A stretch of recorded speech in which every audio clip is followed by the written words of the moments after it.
देखिए बच्चों, ये क्वेश्चन सीबीएसई में 2008 में और 9 में पूछा गया था। बहुत ही आसान क्वेश्चन है, आइए इसको समझते हैं। देखिए क्वेश्चन क्या है, एक बार इसको रीड करते हैं। If A and B are 2 points having coordinate -2, -2 and 2, -4 respectively, then find the coordinate of P such that A P is equal to 3/7 A B. ठीक है बच्चों, देखिए बच्चों, हमें क्या करना है, पॉइंट पी के क्या करने हैं, कोऑर्डिनेट फाइंड करने हैं। और ये पॉइंट पी क्या करता है, लाइन सेगमेंट ए बी को डिवाइड करता है। अब वो कैसे डिवाइड करता है, ये इसको फिगर से समझते हैं। तो पहले इसका हम क्या करेंगे, फिगर ड्रॉ करेंगे। तो देखिए सॉल्यूशन, तो देखिए हमारे पास 2 पॉइंट है ए बी के हमें क्या दिए हुए हैं, ये कोऑर्डिनेट दिए हुए हैं। तो हम सबसे पहले एक line segment A B draw कर लेते हैं। Line segment A B draw कर लेते हैं, ए बी। ठीक है, पॉइंट ए के कोऑर्डिनेट हमारे पास क्या है, -2, -2। पॉइंट बी के कोऑर्डिनेट क्या है हमारे पास, 2, -4। और एक पॉइंट पी है जो इस लाइन सेगमेंट को डिवाइड कर देता है। तो पॉइंट पी को हम ए बी के बीच में कहीं पर भी लिख सकते हैं। यहाँ पर ले लेते हैं पॉइंट पी। ठीक है, तो देखिए इस पॉइंट पी के हमें कोऑर्डिनेट फाइंड करने हैं। तो इस पॉइंट पी के कोऑर्डिनेट को हम यहाँ पर एज्यूम कर लेते हैं x, y। ठीक है, एक्स वाई हम इसके कोऑर्डिनेट को एज्यूम कर लेते हैं। ठीक है, तो देखो अब हम यहाँ पे पहले गिवन में लिख लेते हैं, गिवन में हमारे पास क्या क्या गिवन है। तो देखो हमारे पास गिवन में क्या गिवन है, पॉइंट ए गिवन है जिसके कोऑर्डिनेट क्या है, इसके कोऑर्डिनेट है -2, -2। ठीक है, और इस कोऑर्डिनेट को हम क्या लिख सकते हैं, x1 y1। क्या लिख सकते हैं, x1 y1। पॉइंट बी के कोऑर्डिनेट हमें क्या दिए हुए हैं, 2, -4। इसे हम लिख सकते हैं x2 y2, x2 y2। ठीक है, और पॉइंट पी के कोऑर्डिनेट हमें फाइंड करने हैं। तो हम यहाँ पे लिख सकते हैं let coordinate of point P is equal to क्या है, x y। ठीक है, तो ये हमें फाइंड करना है। अब देखो, तो हमें यहाँ पर पॉइंट पी के कोऑर्डिनेट फाइंड करने के लिए हमें यहाँ पर सेक्शन फॉर्मूला यूज़ करना पड़ेगा। उसके लिए हमें क्या चाहिए, ए पी का और बी पी का रेशो चाहिए। हमें ए पी और बी पी का रेशो हमारे पास होना चाहिए, तभी हम पॉइंट पी के कोऑर्डिनेट फाइंड कर सकते हैं बाय यूजिंग सेक्शन फॉर्मूला। ठीक है, तो देखो इस रेशो को कैसे फाइंड करेंगे। तो हमारे पास गिवन क्या है, तो देखिए सिंस हमारे पास गिवन है A P is equal to 3/7 A B. ठीक है, तो देखो इसको हम क्या कर सकते हैं, देखिए it implies that A P को तो ए पी लिखेंगे 3/7। अब देखिए ये जो ए बी है, ए बी को हम क्या लिख सकते हैं, A P plus B P, इस तरह से लिख सकते हैं। ठीक है ना, अब देखिए it implies that, cross multiply कीजिए तो ये हो जाएगा 7 A P is equal to 3 into A P plus B P. ठीक है बच्चों, it implies that 7 A P is equal to 3 की मल्टीप्लाई करेंगे ब्रैकेट के अंदर, 3 A P plus 3 B P. ठीक है, देखिए ए पी को एक साइड में लिख लेते हैं, 7 A P left hand side में ले आते हैं ए पी को, 3 ए पी को, तो माइनस के ये 3 ए पी हो जाएंगे is equal to 3 B P.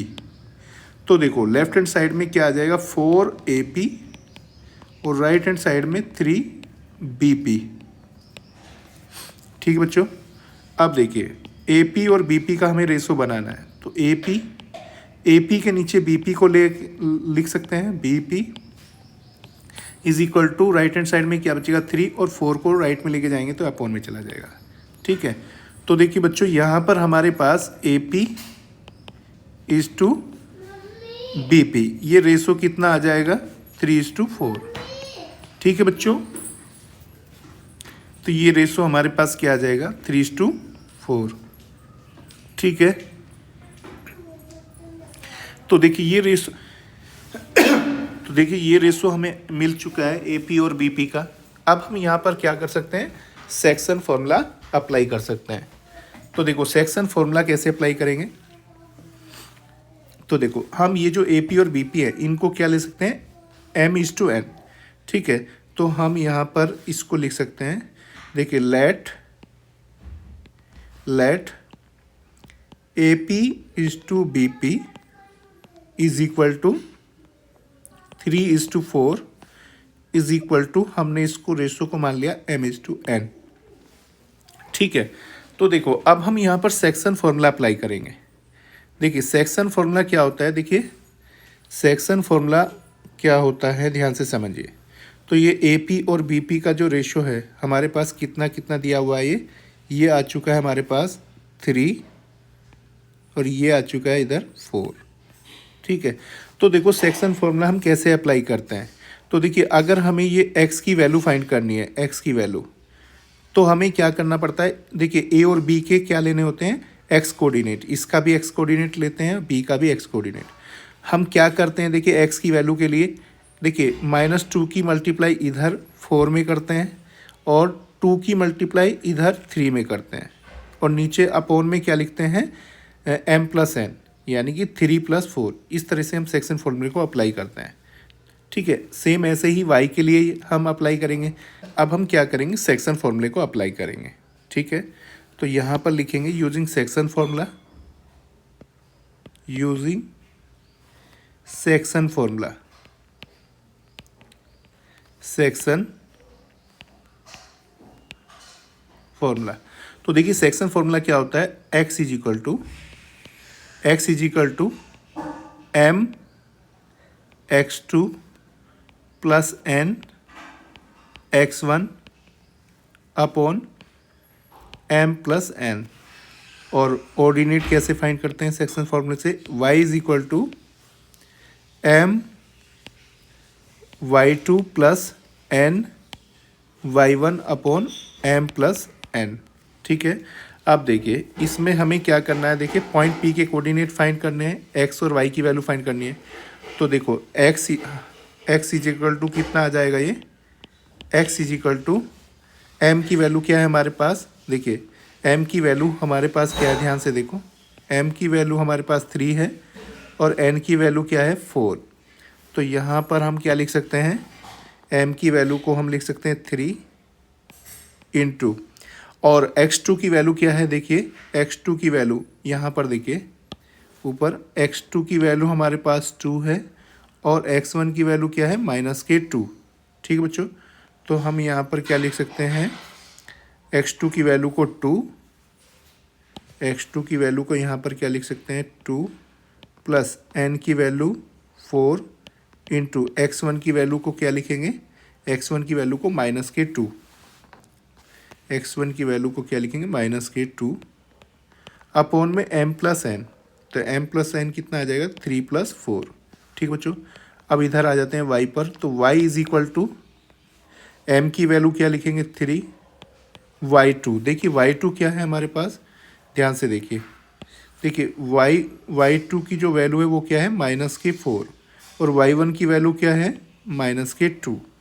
ठीक है, -4 -2, तो y2 की वैल्यू को क्या लिखेंगे -4, y2 की वैल्यू को लिखेंगे -4 और y1 की वैल्यू क्या लिखेंगे -2।